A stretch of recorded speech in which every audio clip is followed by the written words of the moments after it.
اعوذ باللہ من الشیطان الرجیم، بسم اللہ الرحمن الرحیم۔ میں سید فیاض احمد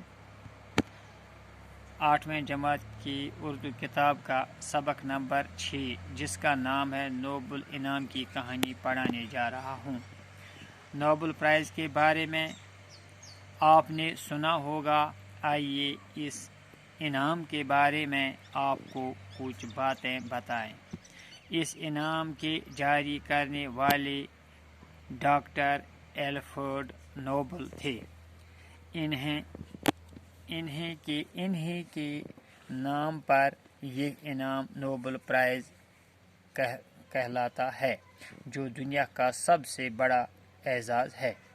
نوبل پرائز کے بارے میں آپ نے سنا تو ہوگا، بیٹو میری طرف دھیان رکھو۔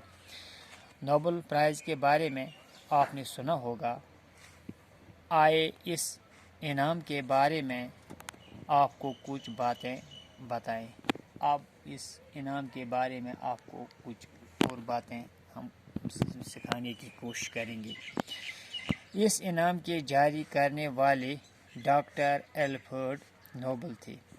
اس انعام کو جاری کرنے والے کا جو نام تھا وہ تھا ڈاکٹر ایلفریڈ نوبل۔ انہیں کے نام پر یہ انعام نوبل پرائز کہلاتا ہے۔ انہیں کے نام پر اس انعام کا نام نوبل پرائز رکھا گیا ہے، جو دنیا کا سب سے بڑا اعزاز ہے۔ یہ جو نوبل پرائز ہے یہ دنیا کا سب سے بڑا اعزاز ہے۔ نوبل پرائز ہر سال امن، ادب، فزکس، کیمسٹری، ادویات اور اقتصادیات میں نمایاں کارناموں پر دیے جاتے ہیں۔ نوبل پرائز جو ہے یہ ہر سال امن، ادب، فزکس، کیمسٹری، ادویات اور اقتصادیات میں نمایاں کارناموں پر دیے جاتے ہیں۔ جو لوگ ادب میں کوئی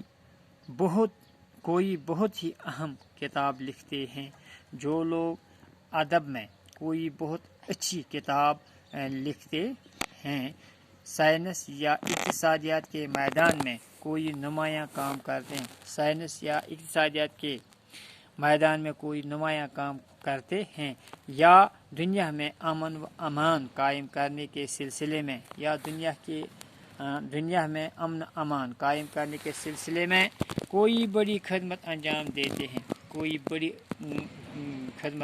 دیتے ہیں، وہ نوبل انعام کے مستحق قرار پاتے ہیں۔ وہی لوگ جو ہیں وہ نوبل پرائز کے مستحق قرار پاتے ہیں۔ اس انعام کی خصوصیت یہ ہے کہ یہ دنیا کے کسی بھی شخص کو بھی بلا امتیاز رنگ و نسل مل سکتا ہے۔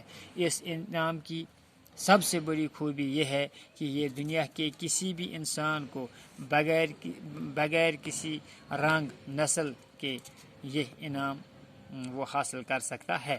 اس انعام کی رقم لگ بھگ 15 لاکھ روپیہ ہوتی ہے۔